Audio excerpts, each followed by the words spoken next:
Students, हम लोगों का सब्जेक्ट है अकाउंटेंसी। प्रीवियस लेक्चर्स में हम लोगों ने लेसन नंबर 13 स्टार्ट किया था जिसका नाम है अकाउंटिंग रेशो। इस लेसन की हम लोग थ्योरी पूरी डिस्कस कर चुके हैं। इसमें कहाँ कौन से फॉर्मूले यूज़ होते हैं वो भी हम लोगों ने देख लिए हैं। साथ ही साथ में इस लेसन के क्वेश्चन नंबर 15 तक के पॉइंट हम लोग क्वेश्चन नंबर 15 तक का कवर हम लोग कर चुके हैं। आज से हम लोग क्वेश्चन नंबर 16 स्टार्ट कर रहे हैं। तो अब हम लोग क्वेश्चन स्टार्ट कर रहे हैं। आप लोग वीडियो को देख के अपने क्वेश्चन कंप्लीट करना। क्वेश्चन नंबर 16 में दिया हुआ है from the following information calculate the stock turnover ratio. Stock turnover ratio हमें यहाँ पे फाइंड आउट करना है। क्वेश्चन में हमारे पास में ओपनिंग स्टॉक दिया हुआ है, क्लोजिंग स्टॉक है, परचेस है, कैरीज ऑन परचेस है और सेल्स दे के रखिए। अब स्टॉक टर्नओवर का जो रेशो फॉर्मूला होता है वो है cost of goods sold upon में एवरेज स्टॉक। मतलब स्टॉक टर्नओवर का हमारा फॉर्मूला है cost of goods sold upon में एवरेज स्टॉक। ये हमारा फॉर्मूला होता है। अब इसके लिए हमारे पास में कॉस्ट ऑफ गुड्स सोल्ड हमें फाइंड करने के लिए सबसे पहले क्या करना पड़ेगा, तो हमारे पास में opening stock, closing stock, purchase, sales और ये जितने भी एक्सपेंसेस दिए हुए हैं, कैरीज ऑन परचेज, इन सबको हमें ऐड करना पड़ेगा। तो क्वेश्चन किस तरह से होगा हम लोग देख लेते हैं। देखिए क्वेश्चन नंबर 16 में स्टॉक टर्नओवर रेशो का जो फॉर्मूला होता है हिंदी मीडियम के लिए होगा बेचे गए माल की लागत अपॉन में एवरेज स्टॉक या औसत स्टॉक, और इधर इंग्लिश में होगा cost of goods sold upon में एवरेज स्टॉक। अब कॉस्ट ऑफ गुड्स सोल्ड किस तरह से फाइंड होगी, तो यहाँ पे हमारे पास में दिया हुआ opening stock, purchase, carriage on purchase, इन तीनों को हम प्लस करेंगे और उसमें से क्लोजिंग स्टॉक को हम लोग माइनस करेंगे। क्लोजिंग स्टॉक को माइनस करने के बाद जो opening cost of goods sold की जो टोटल वैल्यू निकली है वो निकली है 9 लाख रुपए। अब कॉस्ट ऑफ गुड्स सोल्ड के बाद में एवरेज स्टॉक की बात आती है। तो एवरेज स्टॉक हम लोग कैसे निकालेंगे, तो एवरेज स्टॉक का फॉर्मूला होता है opening stock plus closing stock upon में 2। तो ओपनिंग स्टॉक हमारे पास क्वेश्चन में दिया हुआ है 5 लाख और क्लोजिंग स्टॉक हमारे पास में क्वेश्चन में दिया हुआ है 2,80,000। इन दोनों को प्लस करा और डिवाइडेड बाय 2 हुआ तो 7,80,000 डिवाइडेड बाय 2 तो 3,90,000 हमारा टोटल आया। तो स्टॉक टर्नओवर रेशो का फॉर्मूला हो गया 9 लाख डिवाइडेड बाय 3,90,000, तो 2.30 या 2.3 हमारा आंसर हो जाएगा। इस तरह से हम लोगों का क्वेश्चन नंबर 16 हुआ कंप्लीट। अब हम लोग यहाँ पे क्वेश्चन नंबर 17 देखते हैं। क्वेश्चन नंबर 17 भी सेम है। हमारे पास यहाँ पे दिया हुआ है from the following information calculate the trade receivable debtors, और साथ ही में यहाँ पे दिया हुआ है टर्न ओवर रेशो में फाइंड आउट करना है। डेटर्स दिए हुए 1/1/2018 के, डेटर्स दिए हुए 31/12/2018 के, मतलब ओपनिंग डेटर है, क्लोजिंग डेटर है, क्योंकि डेट से हमें समझ में आ रहा है कि फर्स्ट डेट जो हो गई वो ओपनिंग हो गई 1/1 से और 31/12 और सेम ईयर दिया हुआ तो क्लोजिंग डेटर हो गए। आगे दिया हुआ है क्रेडिट सेल दी हुई है और सेल्स रिटर्न दिया हुआ है। क्वेश्चन किस तरह से होगा हम लोग देख लेते हैं। तो देखिए क्वेश्चन नंबर 17 में यहाँ पे हमारे पास में है डेटर टर्नओवर रेशो निकालना और ऊपर वाले क्वेश्चन में स्टॉक टर्नओवर रेशो था। फॉर्मूला दोनों का चेंज है। डेटर टर्नओवर रेशो के लिए फॉर्मूला हो जाएगा नेट क्रेडिट सेल अपॉन में average debtor plus average bills receivable.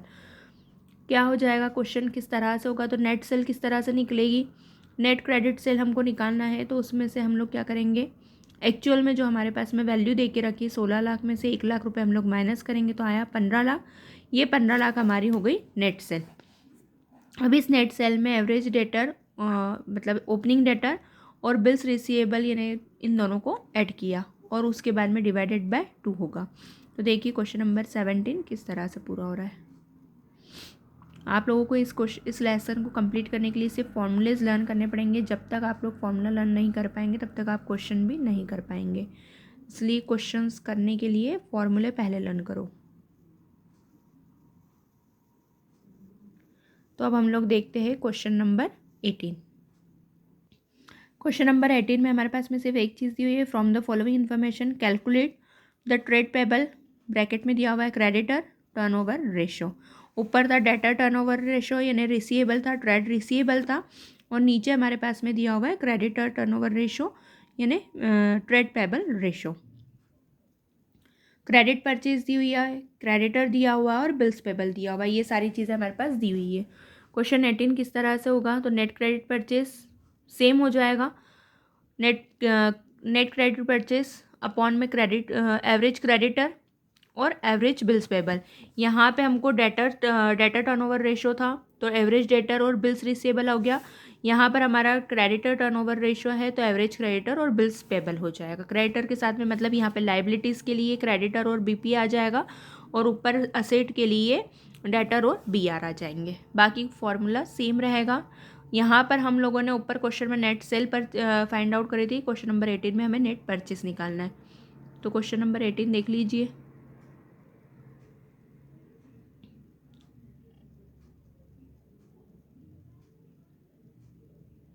ये हमारा क्वेश्चन नंबर 18 भी कंप्लीट हुआ। अब हम लोग देखते हैं क्वेश्चन नंबर 19। क्वेश्चन नंबर 19 दिया हुआ है, from the following information calculate working capital turnover ratio. Working capital turnover ratio निकालना है। टोटल सेल दी हुई है, करंट असेट्स दी हुई है, करंट असेट्स के बाद करंट लाइबिलिटीज़ दी और नेट सेल दी हुई है। सेल्स रिटर्न दिया हुआ है। क्वेश्चन किस तरह से होगा हम लोग देख लेते हैं। वर्किंग कैपिटल टर्न और निकालना है, तो वर्किंग कैपिटल के लिए फॉर्मूला हो जाएगा cost of goods sold upon में working capital. Cost of goods sold के लिए हमें वर्किंग कैपिटल निकालने के लिए करंट असेट्स में से करंट लाइबिलिटीज़ माइनस करनी पड़ेगी। क्वेश्चन में करंट असेट्स देके रखिए 1,60,000 की, 2 लाख की करंट असेट्स दी हुई है, 2 लाख की करंट लाइबिलिटीज़ दी हुई है 40,000 की। करंट असेट्स में से करंट लाइबिलिटीज़ को माइनस किया तो हमारे पास में टोटल वर्किंग कैपिटल के लिए आंसर आ गया 1,60,000। बस 1,60,000 जो वर्किंग कैपिटल आई है उसको फॉर्मूले में हम लोग पुट कर देंगे। तो इस तरह से क्वेश्चन नंबर 19 हमारा कंप्लीट हुआ। ना हम लोग देखते हैं क्वेश्चन नंबर 20। क्वेश्चन नंबर 19 के बाद क्वेश्चन नंबर 19 में दिया हुआ है, from the following find out fixed assets turnover ratio. Fixed assets turnover ratio है, कॉस्ट ऑफ गुड्स सोल्ड दिए, फिक्स्ड एसेट्स दिए। तो क्वेश्चन नंबर 20 किस तरह से होगा देख लीजिए। Cost of goods sold upon में नेट फिक्स्ड एसेट्स।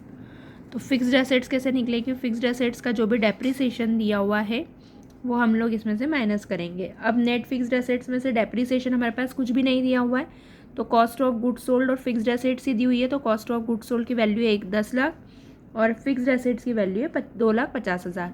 दोनों को एक दूसरे से डिवाइड किया तो हमारे पास टोटल जो आंसर निकल के आया है पॉइंट में 4 टाइम निकला है, तो 4 टाइम हमारा आंसर हो जाता है। क्वेश्चन नंबर 21 हम लोग देख रहे हैं। क्वेश्चन नंबर 21 में दिया हुआ है, from the following information calculate gross profit ratio GPR निकालना है। 2017 की सेल्स रिटर्न और ग्रॉस प्रॉफिट दिया हुआ है, 2018 का सेल्स रिटर्न और ग्रॉस प्रॉफिट दिया है। क्वेश्चन किस तरह से होगा आप लोग देख लीजिए। क्वेश्चन नंबर 21 हम लोग कर रहे हैं, तो जीपीआर का फॉर्मूला होता है ग्रॉस प्रॉफिट इंटू 100 अपॉन में नेट सेल। अब नेट सेल हमारे पास में दे के रखिए 2017 और 2018 2 ईयर दिए हुए। नेट सेल हमारे पास में दी हुई है 2017 की है 4 लाख और 2018 की है 5,90,000। इसमें से रिटर्न की दोनों वैल्यूज़ हम लोग माइनस कर देंगे। तो 2017 का जो रिटर्न है वो है हमारे पास में 80,000, तो यहाँ पे 4 लाख में से 80,000 हमने माइनस कर दिए। इसका सेल्स रिटर्न है हमारे पास 90,000, ये हम लोगों ने यहाँ पे माइनस करा। तो हमारे पास में एक्चुअल नेट सेल आ गई 3,20,000 और 5 लाख। तो 2017 का जीपी इंटू 100 अपॉन में नेट सेल तो आ गया 25%, फिर जीपी इंटू 100 अपॉन में नेट सेल तो आ गया 30%। क्वेश्चन नंबर 21 भी हमारा कंप्लीट हो गया है। अब हम लोग देखते हैं क्वेश्चन नंबर 22। क्वेश्चन नंबर 22 में दिया हुआ है, calculate gross profit operating ratio and net profit ratio from the following information. GP ratio, GPR भी निकालना है, ओआर भी निकालना है और एनपीआर भी निकालना है। सारे रेशो निकालने हैं। यहाँ पे 3 रेशो हमें निकालने हैं। ओपनिंग स्टॉक दिया है, परचेज दिया है, सेल्स रिटर्न दिया हुआ है, वेजेस है, क्लोजिंग स्टॉक है, administration expenses, selling and distribution expenses, ये सारी इन्फॉर्मेशन हमारे पास दी हुई है। क्वेश्चन किस तरह से होगा एक बार आप देख लीजिए। तीनों रेशो हम लोग निकाल चुके हैं, इसलिए क्वेश्चन बहुत ईजी हो जाएगा। अगर आप लोगों को ऊपर के क्वेश्चन समझ में आए हैं क्योंकि इसके जैसे हम लोगों ने क्वेश्चन पहले कर लिए हैं। क्वेश्चन ध्यान से देख लीजिए और कॉपी में नोट डाउन करना।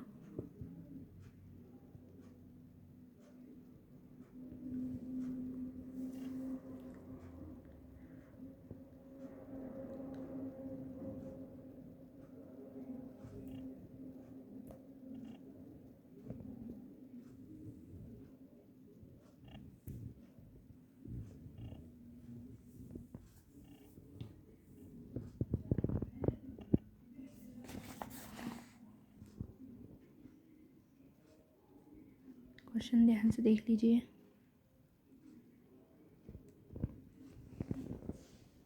इस तरह से हमारा क्वेश्चन नंबर 22 भी कंप्लीट हुआ। अब हम लोग देखते हैं क्वेश्चन नंबर 23। तो क्वेश्चन नंबर 23 में हमारे पास में दिया हुआ है determine the amount of gross profit and the following details. Average stock दिया हुआ है, स्टॉक टर्नओवर रेशियो दिया हुआ है, सेलिंग प्राइस दी हुई है। क्वेश्चन नीचे बुक में ही सॉल्व किया हुआ है, देख लीजिए आप सभी। स्टॉक टर्नओवर रेशियो का फॉर्मूला लगाएंगे तो स्टॉक टर्नओवर रेशियो का फॉर्मूला होता है cost of goods sold upon में average stock. Cost of goods sold हमारे पास में दिया हुआ है। स्टॉक टर्नओवर रेशियो के लिए हमारे पास में stock turnover is equal to 5 हो गया, क्योंकि उसकी वैल्यू हमारे पास में यहाँ पे दी हुई है 5 time. Cost of goods sold हमारे पास में क्वेश्चन में दी हुई है 5 टाइम है, तो 5 टाइम यानी किसकी हुई, तो एवरेज की, मतलब हमारे पास में जो सेलिंग है सॉरी एवरेज स्टॉक जो है उसका 5 टाइम। तो 50,000 इंटू 5 करा तो 2,50,000 इंटू 25% जो दिया हुआ है वो अपॉन में 100, तो 62,500 62,500 हमारा आंसर हो जाएगा। क्वेश्चन नंबर 24 देखते हैं। From the following information particular find out the operating ratio. Net cell दिया है, कॉस्ट ऑफ गुड्स सोल्ड दिया हुआ है और ऑपरेटिंग एक्सपेंसेस दिए हुए हैं। क्वेश्चन नंबर 24 किस तरह से होगा देख लीजिए। Cost of goods sold plus operating expenses upon में net sale. Cost of goods sold plus operating expenses into 100 upon में net sale. Cost of goods sold दिया हुआ 2,80,000 का, net sale sorry operating expenses दिए हुए 40,000 के। इन दोनों को ऐड किया, इंटू करा 100 से, डिवाइडेड बाय करा नेट सेल से। पूरी इन्फॉर्मेशन हमारे पास दी हुई है, सिर्फ हमको फॉर्मूला पुट करना है। अब हम लोग देखते हैं question number 25। Calculate operating expenses, operating ratio, gross profit दिया हुआ है, ऑपरेटिंग एक्सपेंसेस दिए हुए हैं, साथ ही साथ में इधर सेल्स दी हुई है और सेल्स रिटर्न दिया हुआ है। क्वेश्चन किस तरह से होगा देख लीजिए। Question number 25 cost of goods sold plus operating expenses into 100 upon में नेट सेल। अब नेट सेल निकालने के लिए, कॉस्ट ऑफ गुड्स सोल्ड के लिए हमको नेट सेल में से जीपी को माइनस करना पड़ेगा। 7 लाख की नेट सेल थी, जीपी था 40,000 का, 7 लाख में से 40,000 गए और जो भी एक्सपेंसेस होंगे हमारे वो प्लस माइनस हो जाएंगे। 7 लाख में से सेल्स रिटर्न माइनस किया, जो आंसर आया उसमें से 1 लाख रुपए का जीपी माइनस किया, तो हमारे पास में बचा 6,60,000 माइनस 1 लाख, तो 5,60,000। 5,60,000 आ गया। अब हमारे पास में हो गए टोटल 5,60,000। ऑपरेटिंग एक्सपेंसेस से 40,000 इंटू 100 किया और डिवाइडेड बाय नेट सेल 6,60,000 से, तो टोटल प्लस माइनस डिवाइड करने के बाद में 90.90। क्वेश्चन नंबर 26 भी इसी तरह से है, देख लीजिए। क्वेश्चन नंबर 26 में नेट प्रॉफिट इंटू 100 अपॉन में नेट सेल। नेट प्रॉफिट हमारे पास दिया हुआ है 80,000 का और नेट सेल में है 12,80,000 की टोटल सेल है और उसमें से रिटर्न माइनस कर दिया तो टोटल बचा 12,000 का, इंटू करा 100 तो 6.67। इस तरह से क्वेश्चन नंबर 26 भी हमारा कंप्लीट हुआ। अब हम लोग देखते हैं question number 27। Calculate stock turnover ratio, opening stock, purchase, carriage inward, carriage outward, sales और क्लोजिंग स्टॉक। क्वेश्चन नंबर 27 देख लीजिए। Cost of goods sold upon में एवरेज स्टॉक। अब कॉस्ट ऑफ गुड्स सोल्ड किस तरह से निकलेगा, तो opening stock plus purchase plus carriage inward minus closing stock.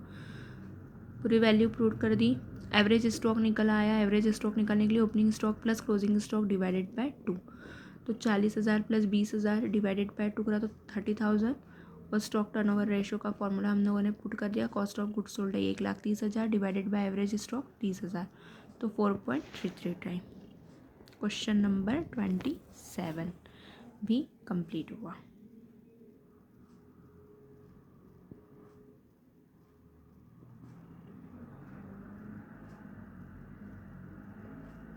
Question number 28 देख लीजिए। अब यहाँ पे निकालना है हमें, क्वेश्चन नंबर 28 में इन्वेस्टमेंट निकालना है। Calculate return on investment from the following information. विनियोग पर ब्याज की दर यानी इंटरेस्ट ऑन इन्वेस्टमेंट, तो इसका आंसर हो जाए, इसका फॉर्मूला हो जाएगा profit before interest, income tax and dividend. जो भी इन्फॉर्मेशन हमारे पास दी है वो into 100 divided by capital employed. तो कैपिटल एम्प्लॉयड हम लोगों ने यहाँ पे फाइंड आउट करा। कैपिटल एम्प्लॉयड के लिए हमारे पास में दिया हुआ था इक्विटी शेयर कैपिटल दी हुई थी और कैपिटल रिजर्व, जनरल रिजर्व दिया था, दोनों को ऐड किया तो आया हमारे पास टोटल 22 लाख। बस यहाँ पर उसको फॉर्मूले में पुट कर दिया तो वैल्यू हो गई हमारे पास। क्वेश्चन नंबर 29 आप लोग खुद से सेल्फ करना, क्योंकि यहाँ पे हमको जीपी निकालना है, नेट प्रॉफिट रेशियो निकालना है, working capital turnover ratio fix turnover ratio, चारों पाँचों रेशो हमने निकालना सीखे और हमारे पास में नीचे इन्फॉर्मेशन दी हुई है।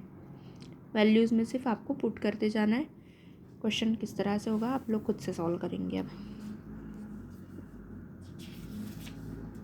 एक बार मैं फिर भी बता देती हूँ। जीपी निकालने के लिए जीपी इंटू 100 अपॉन में नेट सेल, जीपी के फॉर्मूले के साथ में इसको पुट किया। तो फॉर क्वेश्चन देखते जाइए आप किस तरह से करना है। फिर नेट प्रॉफिट का रेशो लगाया, नेट प्रॉफिट का फॉर्मूला लगाया है, नेट प्रॉफिट इंटू 100 अपॉन में नेट सेल, वैल्यू के अकॉर्डिंगली उसको पुट कर दिया। तो हमारे पास में एनपी का आ गया अमाउंट, वैल्यू आ गई 14.29। फिर हम लोगों ने लगाया वर्किंग कैपिटल टर्नओवर रेशो, तो cost of goods sale upon में वर्किंग कैपिटल। अब वर्किंग कैपिटल निकालने के लिए करंट असेट्स में से करंट लाइबिलिटीज़ माइनस करी, जो एक्चुअल वैल्यू आई है वर्किंग कैपिटल से उससे हम लोगों ने डिवाइड कर दिया कॉस्ट ऑफ गुड्स सोल्ड को, तो आ गया 2 टाइम। अब हम लोगों को निकालना है फिक्स्ड असेट्स टर्नओवर रेशो, तो cost of goods sold upon में नेक्स्ट फिक्स्ड असेट्स। डायरेक्ट हमारे पास दोनों वैल्यू दी थी, लोगों ने क्वेश्चन कंप्लीट कर लिया। क्वेश्चन नंबर 30 आप लोग देख लीजिए। यहाँ पे क्वेश्चन नंबर 13 को हमको दिया हुआ है 2.1 के अकॉर्डिंगली आपको करना है। तो यहाँ पे हम लोगों ने एज्यूम कर लिया है एक्स की वैल्यू को। करंट रेशो निकालना, तो करंट असेट्स अपॉन में current liabilities, current assets upon में करंट लाइबिलिटीज़। तो करंट असेट्स हमारे पास में दी हुई थी और करंट असेट्स आई है 1 लाख रुपए और उसका था हमें 3 टाइम लाइबिलिटीज़ निकालना। तो करंट असेट्स आई 1 लाख रुपए की, उसमें इंटू करा 3 से, तो 3 लाख रुपए हमारे पास टोटल आ गए। लिक्विड असेट्स के लिए करंट असेट्स माइनस स्टॉक हो जाएगा, तो 3 लाख में से 2,20,000 के स्टॉक के माइनस किए तो 80,000 रुपये हमारे पास टोटल बचा। क्वेश्चन नंबर 31 देख लीजिए। क्वेश्चन नंबर 31 में हमारे पास में यहाँ पे दिया हुआ है cost of goods sold find out करना है हमें। तो कॉस्ट ऑफ गुड्स सोल्ड के लिए हमारा फॉर्मूला हो जाएगा ओपनिंग स्टॉक के लिए, ऑपरेटिंग स्टॉक के लिए cost of goods sold plus operating expenses into 100 upon में नेट से। इस तरह से क्वेश्चन नंबर 31 भी हमारा पूरा हुआ। क्वेश्चन नंबर 32 में दिया हुआ है company has current ratio 2.5:1, it working capital is 60,000, calculate current assets and current liabilities. Current assets और करंट लाइबिलिटीज़ निकालें, तो करंट रेशो का फॉर्मूला होता है करंट एसेट्स अपॉन में करंट लाइबिलिटीज़। करंट एसेट्स और करंट लाइबिलिटीज़ के अकॉर्डिंगली हम लोगों ने फॉर्मूले में वैल्यू को पुट करा। तो देखिए 2.5:1 दिया हुआ है और करंट लाइबिलिटीज़ हमारे पास में नहीं दी हुई है, तो हमने यहाँ पे एज्यूम कर लिया एक्स को। 2.5 इंटू एक्स, वर्किंग कैपिटल के लिए फॉर्मूला हो जाएगा current assets minus current liabilities. तो 60,000 is equal to 2.5x minus X. इसका हम लोगों ने एलसीएम ले लिया, एक्स यानी यहाँ पे वैल्यू हो गई 1, तो 2.5 माइनस 1 हुआ तो 1.5x। 60,000 को 1.5 से डिवाइड किया तो 40,000 हमारा आया। अब 40,000 हमारी यही करंट लाइबिलिटीज़ और यहाँ पे 2.5 टाइम्स जो आया था ये करंट असेट्स का, तो 40,000 इंटू 2.5 तो 1 लाख रुपए टोटल हो गया। इस तरह से क्वेश्चन नंबर 32 भी पूरा हुआ। अब हम लोग क्वेश्चन नंबर 33 देख लेते हैं। तो 33 क्वेश्चन में दिया हुआ है a company has employed capital 20 lakh, fixed assets 8 lakh and current liabilities 2 lakh. It has no long term investment, calculate current ratio. Current ratio हमें फाइंड आउट करना है। कैपिटल एम्प्लॉयड डायरेक्ट दे दिया है 20 लाख रुपए का, करंट असेट्स उसमें करंट लाइबिलिटीज़ हमने ऐड कर दी 2 लाख रुपए, तो टोटल इक्विटी एंड लाइबिलिटीज़ हो गई हमारे पास 22 लाख की। उसमें से क्वेश्चन में फिक्स्ड असेट्स दी हुई है 8 लाख की, वो माइनस करी तो करंट असेट्स आ गई हमारे पास में 14 लाख की। करंट असेट्स अपॉन में करंट लाइबिलिटीज़, करंट असेट्स की वैल्यू 14 लाख, करंट लाइबिलिटीज़ की वैल्यू आ गई 2 लाख रुपये। तो इस तरह से हमारा क्वेश्चन का जो आंसर आया 0 से 0 कैंसल, 2 1 जा 2 और 2 7 जा 14। देखिए 0 से 0 कैंसल, 2 1 जा 2 और 2 7 जा 14, तो ये 7:1 या 7/1 हमारा आंसर हो जाएगा। और यहाँ पर क्वेश्चन नंबर दिया हुआ है हमारा अल्टरनेटिव मेथड इसी की। अल्टरनेटिव मेथड को भी आप करो या इसको करो, दोनों से आपका आंसर सेम ही आना है। क्वेश्चन देख लीजिए किस तरह से होगा। कैपिटल एम्प्लॉयड में से सबसे पहले करंट एसेट्स करंट लाइबिलिटीज़ को हमने ऐड कर दिया, तो कैपिटल एम्प्लॉयड था 20 लाख का, करंट लाइबिलिटीज़ थी 2 लाख की, टोटल वैल्यू आ गई हमारे पास में 22 लाख। 22 लाख में से फिक्स्ड असेट्स हमने माइनस कर दिया 8 लाख रुपए की, तो टोटल वैल्यू बची करंट असेट्स की एक्चुअल में 14 लाख रुपए। अब करंट रेशो हमें फाइंड आउट करना, तो करंट रेशो का हमने फॉर्मूला लगा दिया। तो करंट एसेट्स का फॉर्मूला, करंट रेशो का फॉर्मूला होता है करंट एसेट्स अपॉन में current liabilities. 14 lakh divided by 2 lakh, 0 से 0 कैंसिल, 2 1 जा 2, 2 7 जा 14। तो चाहो तो 7/1 करके लिखो या 7:1 करके लिखो, दोनों से आपका आंसर वही होगा। तो यहाँ पर आज हम लोगों का लेसन नंबर 13 कंप्लीट हो गया, जो कि था अकाउंटिंग ऑफ रेशो का। इस लेसन को कंप्लीट करने के लिए या इस लेसन के क्वेश्चंस को इजीली सॉल्व कर पाने के लिए ज़रूरी है कि आप सबसे पहले इसके फॉर्मूले लर्न करो, क्योंकि अगर आप लोगों ने इजीली फॉर्मूले लर्न कर लिए तो आप क्वेश्चन बहुत अच्छे से कर पाएंगे। और 5 से 7 मार्क्स का ये एग्ज़ाम में आता ही आता है। क्वेश्चन यहाँ पर यहाँ पे फॉर्मूले आपको सारे दिए हुए फॉर्मेट के साथ साथ में। और अगर आप थ्योरी में से पार्ट करना चाहते हो कवर, तो वहाँ पे थ्योरी के साथ में उसके एग्जाम्पल भी दिए हुए और जैसे एग्जाम्पल है वैसा ही न्यूमेरिकल है। तो बस या तो यहाँ से फॉर्मूले लर्न करके क्वेश्चन सॉल्व करने की कोशिश करो, या फिर पेज वाइज जहाँ पे जो क्वेश्चन और एग्जाम्पल और फॉर्मूले दिए हुए वहाँ से आप करो। तो इस तरह से लेसन नंबर हमारा 13 भी कंप्लीट हो गया। अब हम लोगों का लास्ट लेसन इस बुक का बचा है हमारे सिलेबस का, lesson number 14 cash flow system, जिसको हिंदी में कहा जाएगा रोकड़ प्रवाह विवरण। वो हम लोग नेक्स्ट वीडियो में कंटिन्यू करेंगे। लेसन नंबर 13 तक का वर्क सभी स्टूडेंट कंप्लीट करना। किसी भी तरह के कुछ डाउट आते हैं तो आप लोग ऑनलाइन टाइम क्लासेस में पूछ सकते हो। लर्निंग पे ध्यान दो, टाइम बहुत कम बचा है, मैं बार बार आपको यही चीज़ बोल रही हूँ, फाइनल एग्ज़ाम के लिए बहुत कम टाइम बचा है। तो अपनी प्रिपरेशन बहुत अच्छी से करो कि कहीं से भी क्वेश्चन आ जाए आप लोग इजीली उस क्वेश्चन को अटेम्प्ट कर पाओ। प्रैक्टिकल सॉल्व करो, जहाँ प्रॉब्लम आती पूछो और लर्निंग अच्छे से करो।